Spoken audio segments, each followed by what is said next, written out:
আসসালামু আলাইকুম এভরিওয়ান, আশা করি সব ভালো আছেন। আজকে আমি আপনারা এই ফল সম্পর্কে কিছু ধারণা দিব। শুদ্ধ ভাষায় এটারে পেঁপে খাওয়া হয়, যার বৈজ্ঞানিক নাম কেরিকা পাপায়া।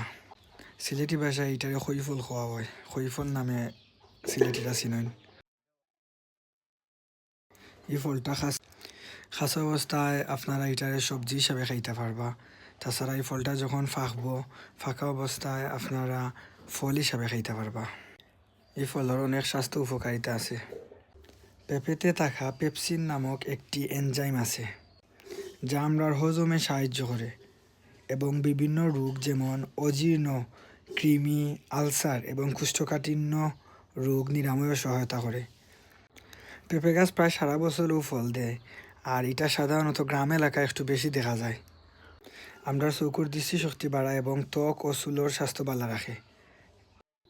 এটিতে থাকা পটাশিয়াম ও অ্যান্টিঅক্সিডেন্ট আমরার হার্ট অ্যাটাকের ঝুঁকি কমায়।